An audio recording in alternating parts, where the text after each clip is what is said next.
I want to welcome everybody who's here with us at Calvary Baptist Church in San Marcos, as well as those who are joining us online via Facebook.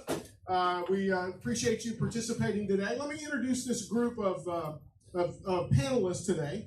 The panel discussion is titled How to Develop an Emerging Leader. What we're going to talk about, and I asked these guys to talk about today, is some things practices they've learned that help maybe those young staff members or new staff members, interns, maybe folks that have career transition from another career into a ministry vocation and need some coaching, some mentoring. So we're going to talk about how to develop those who are new to ministry leadership and fall under your area of influence or your supervision. So we have. I'm going to start on the other end. Dale Jones is a pastor of McQueeney Baptist Church, no stranger to this group. Before Dale pastored at McQueeney, he was a church planter and founding pastor for many, many years at church in Houston. But Dale is also one of the pastors that's participating in our intern partnership plan, and he has his pastoral intern is with him today. You guys have met Will Strain. Will, go like that. All right, everybody say hello, Will. Will is serving under Pastor Dale's leadership, learning the ropes of pastoral ministry. So far during the internship, he's preached his first sermons. He's learning various aspects of church leadership. They're going through a building program, which is an eye opener, right, Will? So he's learning all kinds of aspects under Pastor Dale's leadership at McQueeney. So Dale, thanks for being with us today. Cole Phillips is the founding and lead pastor of the Connection Church with campuses in Buda and San Marcos. And Cole, help my memory here. Has it been 16, 17 years? 20. Has it been 20 years? I lost a few years somewhere in there. So it's really, have you had your 20th anniversary? No, this fall. This fall will be the 20th. All right.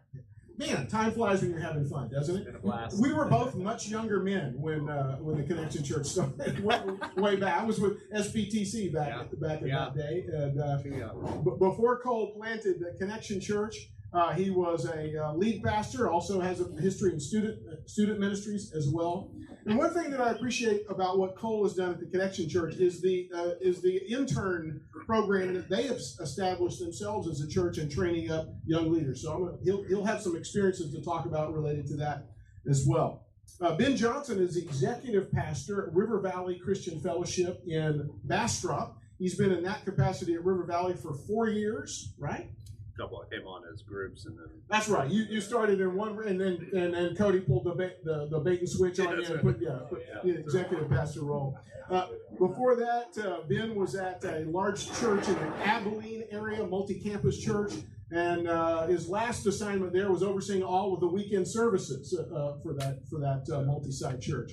So Ben's been in a position both at River Valley as well as in previous ministries where he's had lots of staff that he's worked with, and I'm sure plenty of them have need some mentoring, some coaching, and so we're glad to have the perspective of an executive pastor on this panel discussion as well today. All right, so here's the first question that I'm going to throw at you guys. Talk to me a little bit about philosophy. How do you view your role in the life of someone who's new to ministry leadership? You have that person in your sphere of influence that's new to ministry leadership. What do you feel like are your responsibilities where that person is concerned? Ben, we'll start with you, and y'all can just pass the microphone down the line.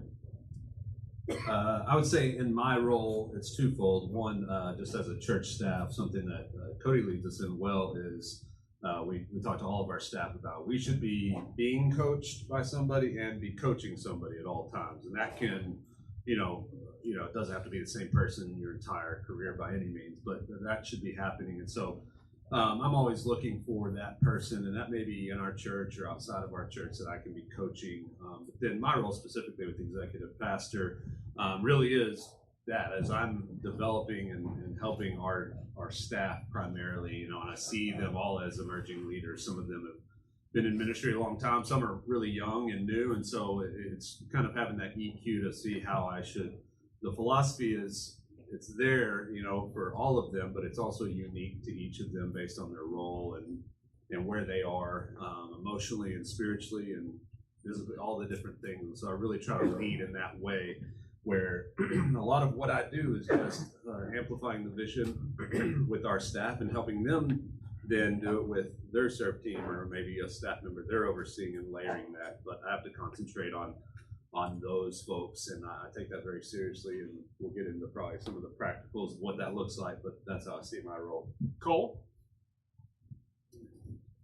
I just want to start with the idea that we used to, back in the day, you would have opportunities to have those altar calls that were specifically for ministry, people who felt a call in their life for full-time ministry, for missions, and that I haven't seen that a lot recently. I think that's kind of gone the way of the dinosaur, and so I think we have to be very intentional about calling out the called and seeing potential in young leaders and seeing that God does have a call for them. Many of them could not, I think, imagine, what's the path and how do we do that? So if we offer that to them and we have those, many times it's individual conversations, or it may be a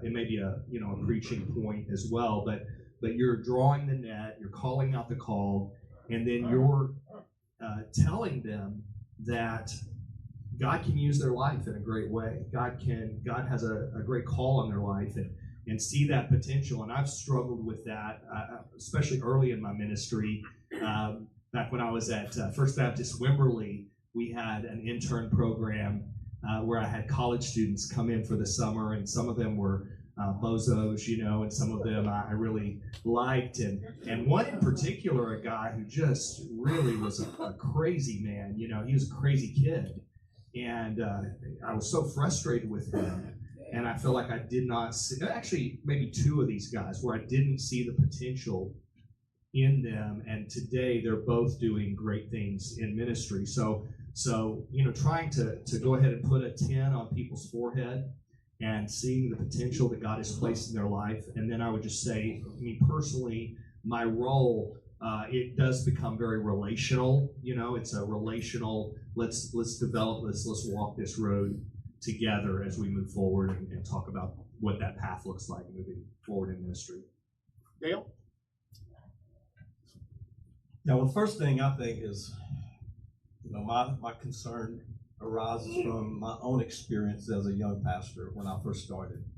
And I was supposed to have a pastor that was going to mentor me when I was planting this church, and we were getting ready to plant the church in Houston.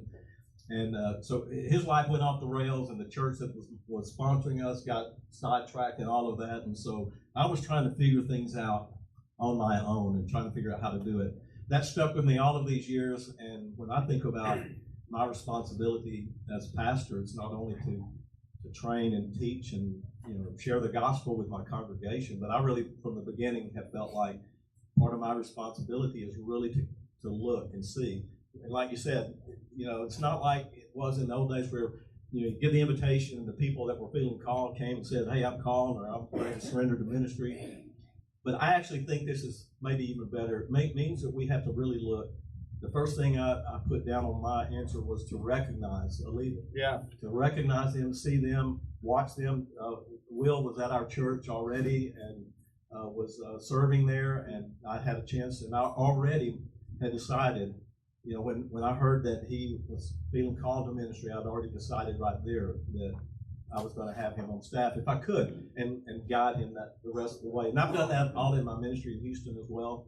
I just always felt like, in fact, the executive pastor at the church that I left in Houston was a member of my very first ministry that I did as a college minister over 40 years ago, and that person is still on staff and is executive pastor. So I think that, first of all, just recognizing leaders and giving them an opportunity, providing an environment that's going to challenge it. It's going to have a lot of expectation, but also a lot of, at the beginning especially, a lot of, I guess, protection, just, guiding, watching, having their back in things where they can feel free to step out and try some new things. I'm 72 years old. These guys are seeing things in ways that I do not see them. and they see the culture and the society that we're in way more than I do. So what I'm saying is, and what you said about being co-mentoring, co-leading, I'm looking. By the way, when I say these guys, Connor Palmer back here in the striped shirt, he's our youth pastor, student pastor, and he is incidentally also Will's brother-in-law. So anyway, that's another story. But anyway, I just feel like that's the responsibility. The heart of it is just to really care and recognize and remember, never forget what it's like trying to figure it out, and then being there to try to help someone else figure it out.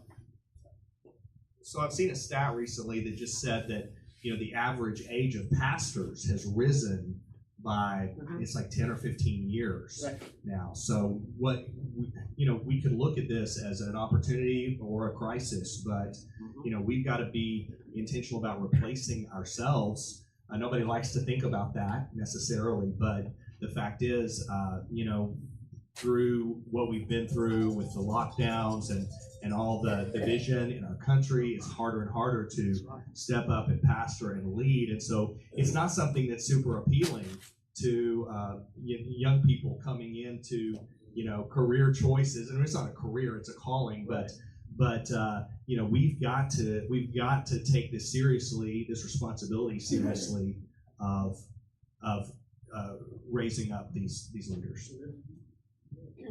Let's talk a little bit about environment, the kind of environment that nurtures emerging leaders. There was a day when if you felt called to preach, you got your first chance to do so on a Sunday night, right? At a Sunday night service. That's where J.K. gave me my first chance to speak from the pulpit and expound the Word of God, and I told him everything I had in 3 minutes. I think the idea was you couldn't do too much damage on the Sunday night crowd. It was, but the opportunities are we have to look for them and find them in different places now, because the Sunday evening service in a lot of places has gone the way of the dinosaur and the hymnal. But it's an environment that nurtures emerging leaders. What does it look like? What are some of the key characteristics of an environment, a local church environment, where such younger or newer ministry leaders are nurtured and coached up?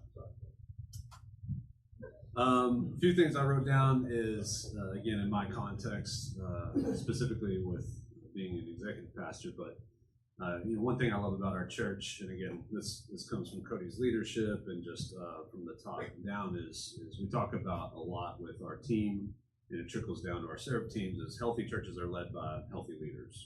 Growing churches are led by growing leaders. And so we talk about this probably to almost their hatred at this point is in this grid of upward leadership and downward leadership and lateral leadership and all these things that are important. It has to start with self-leadership. And so we try to create that environment with me and Cody and our lead team all the way to our pastors, and then again that trickle-down effect where it has to start with me and my relationship with the Lord, and having a healthy leadership, and then all these things will be added to you. And so that really is the environment I think we have and are trying to create.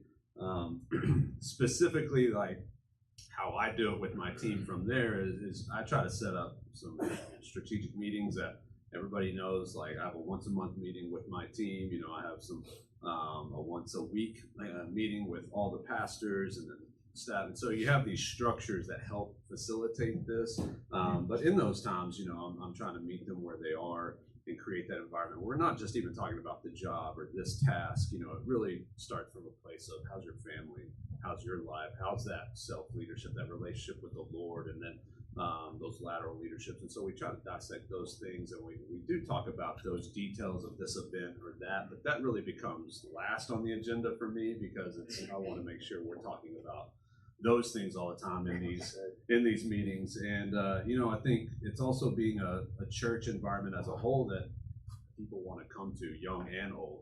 Emerging leaders want to be part of this. You have everything from your groups to your classes to your worship to the teaching. Like, church should be fun. I don't think God ever intended church to be boring. And so we don't have to apologize for that. It's trying to make it a welcoming, fun environment that it's an honor to serve the Lord. It's fun. It's an adventure. As I've grown with the Lord, He's taken me places and done things I never thought would happen. Imagine. I want emerging leaders to see that. Like, you're gonna have all kinds of adventure if you will follow the Lord with every bit of your life, and you're gonna see Him do signs and wonders and like incredible things. And so that's the environment that is like they want to be part of that. And it starts to facilitate itself where I agree completely with what these guys have said. Is we're kind of always looking for those leaders, but then I think lots of times they fall in your lap too, and you've got an environment that facilitates that. And so, yeah, and then for me personally, again with that self-leadership, I'm always trying to be available. I don't want my team and the people that I've investing in as an emerging leader to, they should feel like I'm available for that. They can ask a question if something comes up, or hey, how did you lead in that, or why are you doing it that way? All kinds of different things like that. So that's part of that environment. What was the question?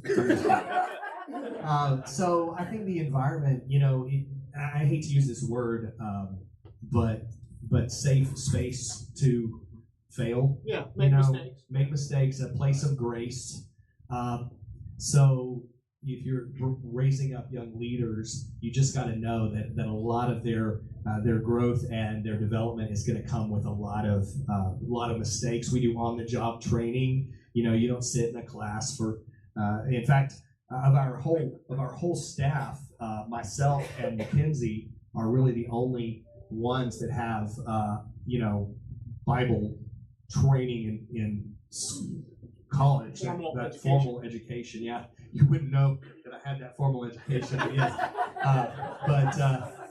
but everyone else, they've learned through experience, and so it's that story of the guy who was working on the job and he broke or messed up a $1 million piece of machinery, walks into the boss's office and said, well, I guess you're going to fire me now. And he said, fire you? I just spent $1 million training you.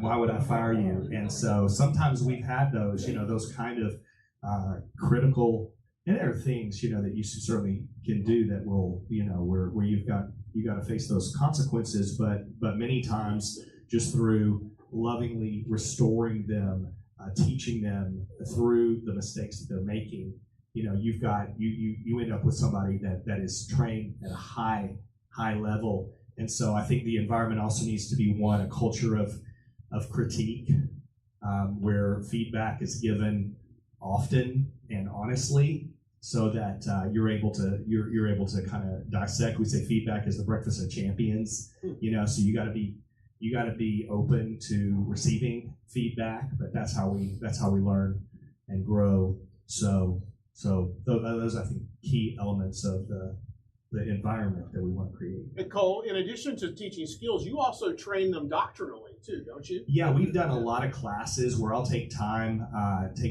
once a week to pour in doctrine or apologetics, those in ministry training. We do, some training we have weekly team meetings. Some people think that's a waste of time, I guess, to meet, but we do it every week, and it may be a waste of time, but we do that because we are a team and we celebrate the wins together. And I think, when you're critiquing and you're giving feedback, you need to make sure that you're giving double the praise, and then you're able to give the critique along the way. But yeah, we do that, and I enjoy teaching. Like I said, since they don't have that, so many pastors out there, we're seeing them deconstruct or fall away or compromise. And again, if we're going to raise them up, we've got to give them that foundation, and that takes time. It takes time to do. Yeah. Well, first of all, for the first thing, I'm talking about environment. There are two phrases that have stuck with me for a long time. The first is, it's actually one phrase: spiritual and relational vitality. And I think that's the kind of foundation for building a strong staff and building a strong church. You need to have both of those things. First of all, spiritual vitality. If the church isn't spiritually alive, then the rest of it is going to be a moot point. And if the staff and if the leaders aren't working in an environment that's spiritually alive, even coaching and mentoring and preaching and teaching, all the things we do, it is all from the Holy Spirit. It's the Spirit of God. It's not me that's leading the church. It should be the Spirit of God that's leading me and leading the church. And so a spiritual environment, lots of prayer, talking about the things of the Spirit. It's not just a business. That's good. It's the spiritual reality. And then the other is the relational vitality. If you don't have a really good relationship with the people that you're on staff with and the people that you're mentoring, and if you don't have a good relationship with your congregation and they're not spiritually relationally connected, then the church is going to, I think, have struggles and problems. So that's kind of the environment. I believe that should be present in our staff and in the coaching that we do with our new leaders. So that's a big part of it. The second thing for me is, and I think you already commented on this, is a safe space where a new intern, a new pastor, a new leader can try new things, can be entrepreneurial, can recommend things. In fact, I found already that the young guys that are coming into our church are already telling me things that I needed to hear. So I would say that a mentoring process goes both ways, and I love the fact that and this thing is, we talk about everything. I want to talk about everything. Everything is happening. I think that's how real teaching takes place. It's when you say, here's how you do it, and then you say, no, let me show you how to do it. Now let me watch you do it, and then you do it on your own. And that's always true. And so that's kind of how I approach it. And I believe in an environment where, let's see, how I was going to say that, an environment of team learning, and which is kind of what I've already alluded to. And team learning simply is that everybody has something to offer. Everybody is different. Everybody has a different perspective. Everybody has a different view of things. And when we can take all of that together in a staff meeting or staff retreat, talk about those things and put them all together and find the right path and do that as a team, instead of my student pastors over here and doing his thing and my intern's over here doing his thing. We need to be doing things together. So get out of the silos. Yeah. That's good. Let me, I'm going to combine our next two questions. I asked these guys to think about some of their key practices in working with an emerging leader, some of the most important things that they do personally in those relationships, but also I want them to comment on some mistakes to watch out for. Maybe the things they've observed or even mistakes they've made and learned from. So key practices and mistakes, tripwires to watch out for. Ben? So some key practices. First thing I noted was expectations are huge. I've learned that because of some mistakes. I think it's from the jump, whether it's say somebody on staff for me, or if it's one of these that I've sought out, saying I see potential in you, would you want to go through this journey of me mentoring you and coaching you? And there's an agreement there, but in that agreement, usually our first time together, I'm really concentrating on what this looks like, and they get a voice in that, of course, but I want to make sure that there's expectations on what we're going to cover and how how often we meet, those types of things. But some of that too is, I believe, some of the key practices is understanding there's a life cycle to some of these things. Even people on your staff and the roles they're in, is that it may be at times where, hey, I see there's a shift here as we're growing, you moving from this role to this role, and that takes a lot of humility on that person's part.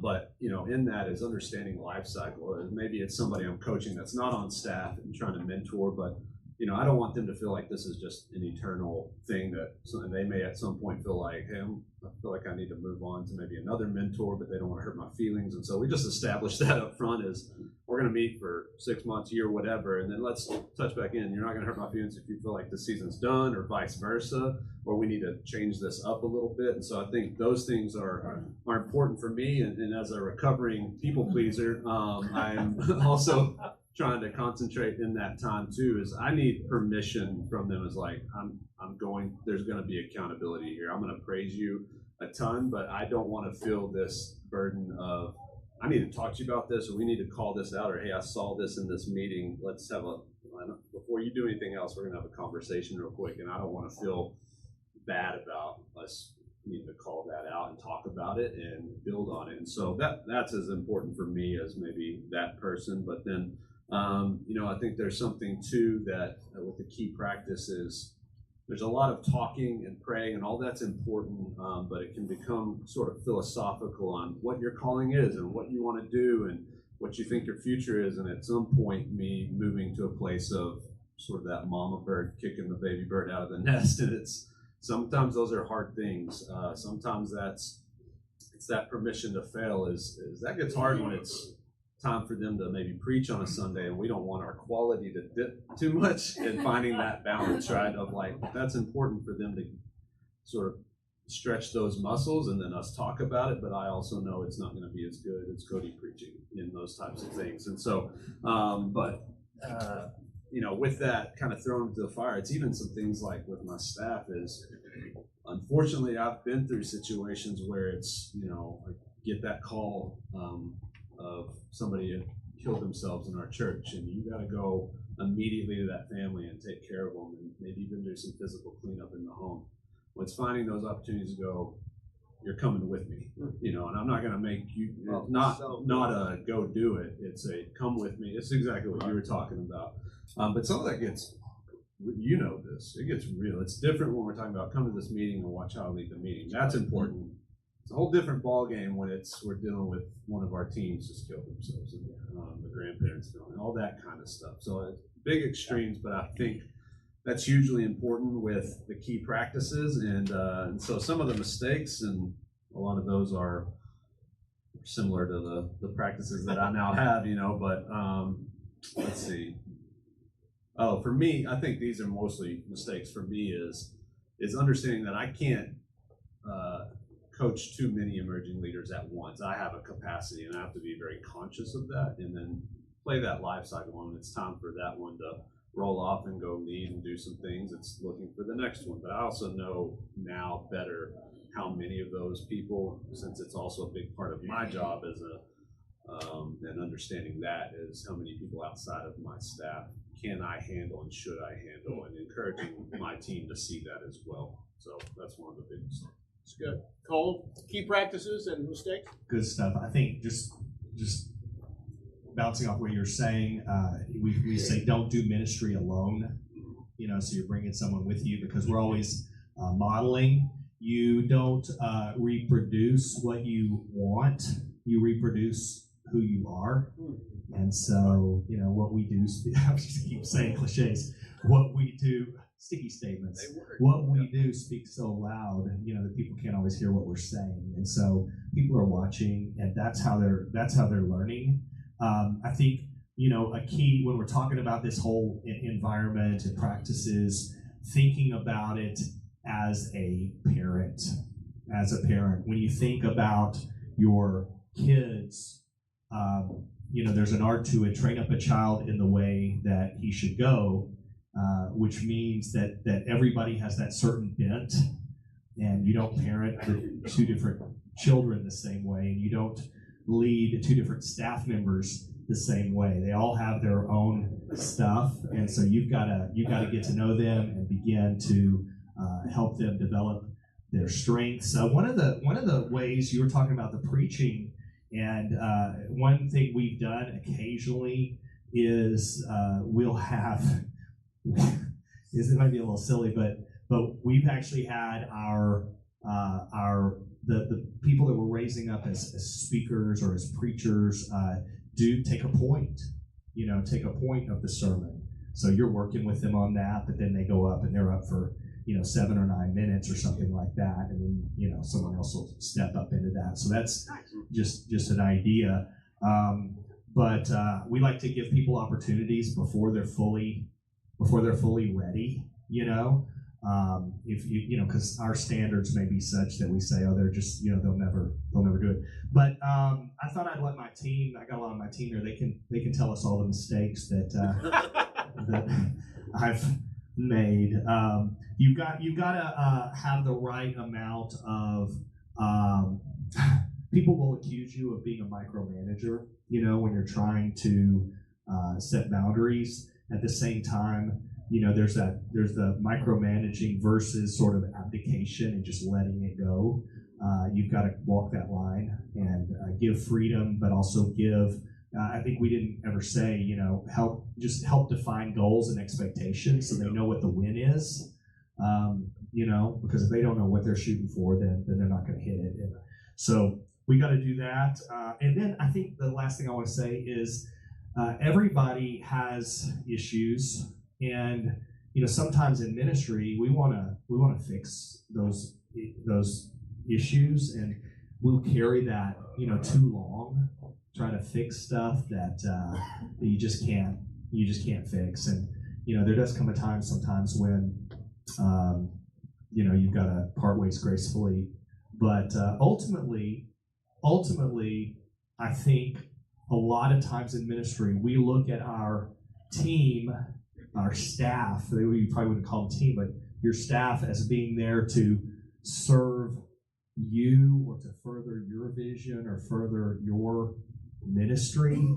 And I think the way we approach that is, that we are a team, and we don't want to use people to get where we're trying to go, but we work together and we cross the finish line together and we celebrate the wins, and that goes a long way. And that, our team at the church, and they're all younger than me, right?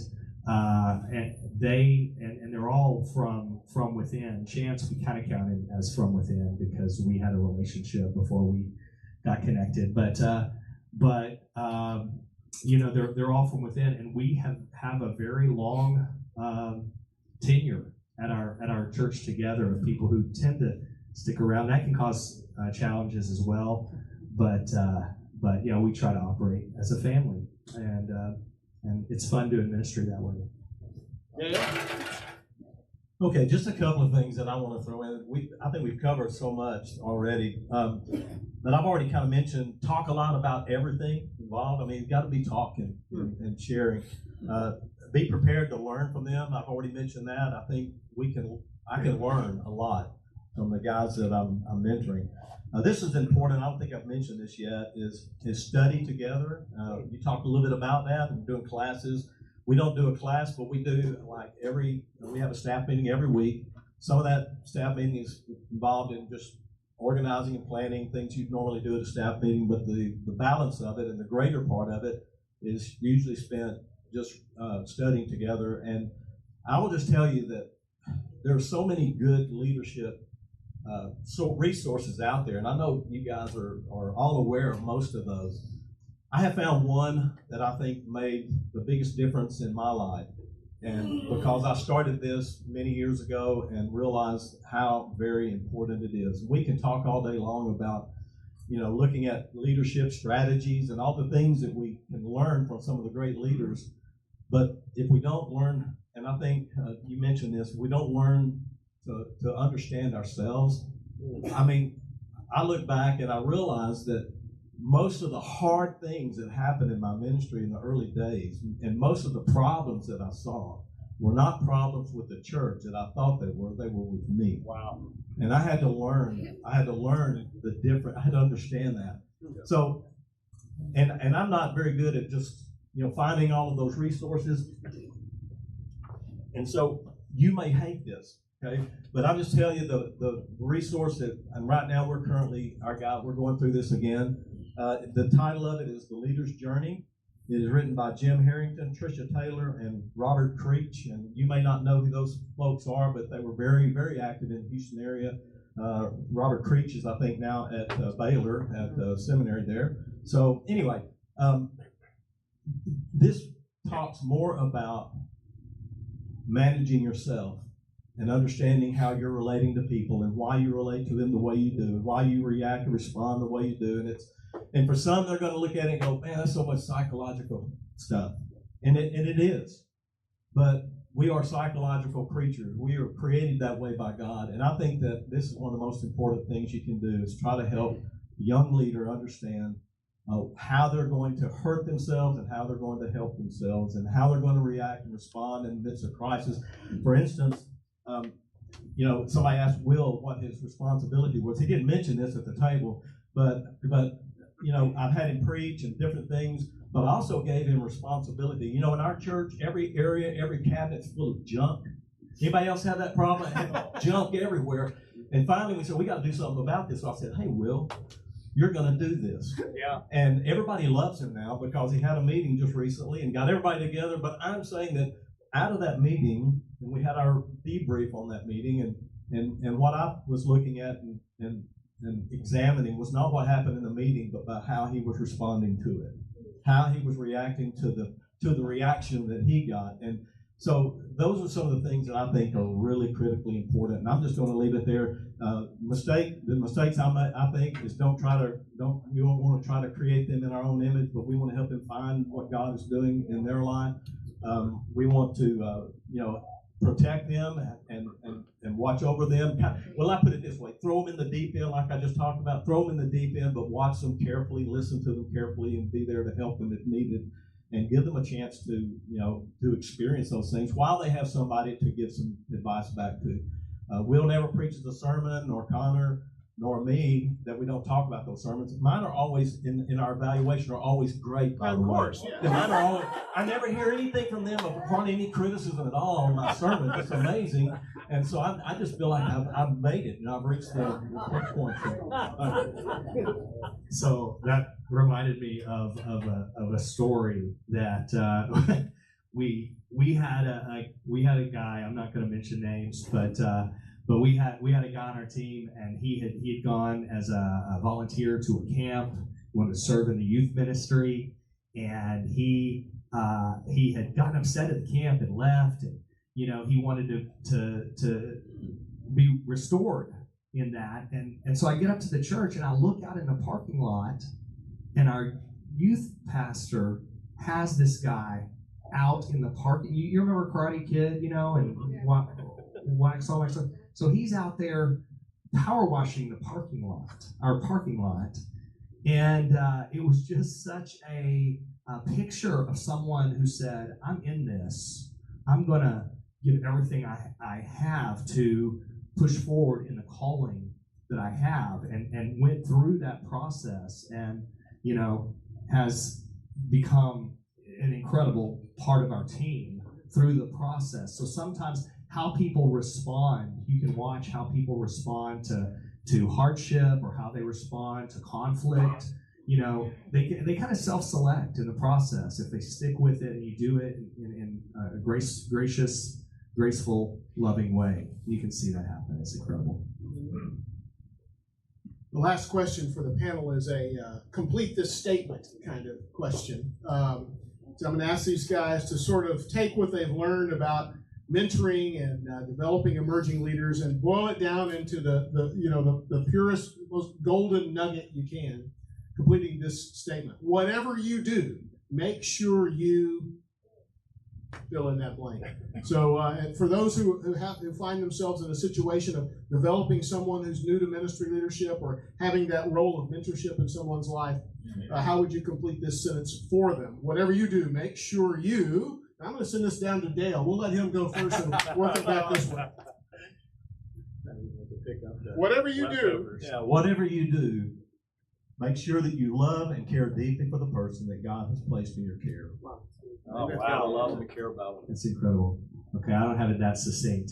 I think it's approaching the person holistically. When you're developing someone, they can be great professionally, have all the skills, but they've also got to develop relationally. They've got to develop professionally, spiritually, relationally. So approaching the person as a whole person, and not just for the specific role that they're filling at the moment. We're developing souls, not just skills. Yes, we're raising up leaders for the future. Yeah. I'm going to treat this like a comma, right? What he said, and. I would say for me, the kind of recurring theme is whatever you do, make sure you create and manage expectations. And in managing expectations, clarity is super important, right? Yeah. Make sure that those are defined up front, right? That's right. Excellent. All right, we've got a couple of minutes left. So if anybody have a question for these guys on the panel, anything that's occurred to you, Robert Lanning has a question. Say it. What do y'all do to help develop the spouse? Because sometimes the spouses, they've just gotten married, they're still in honeymoon phase, and then reality hits. And then how do you mitigate the risk of losing your staff member because the spouse is unhappy? Okay. Talk a little bit about ministry to the spouse in the life of that emerging leader. Okay, I just want to say, ministry is a family affair, and so when one person, is called, we believe that it's a family call. So we want to see couples doing ministry together. Now that looks different, and for different couples at different seasons, but we do that. We've certainly done that with my wife Pam. Has taken, if it's a female, the wife, and having gatherings together in that, but just supporting them, letting them know that they're part of this, including them in it as well, and then coaching. I think coaching our team as far as what does this look like for your family. I don't know that we do that great, but that's some of what we do.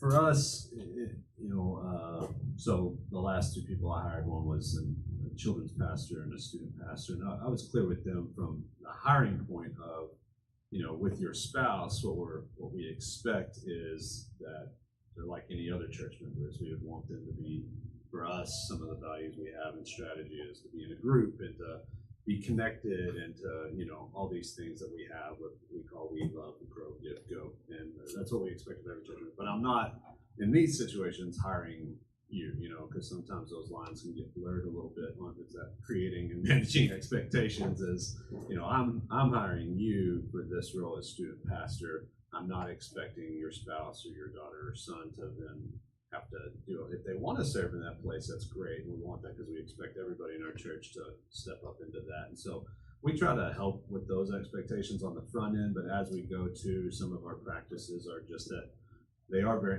there's no secrets we have that spouses don't get to hear.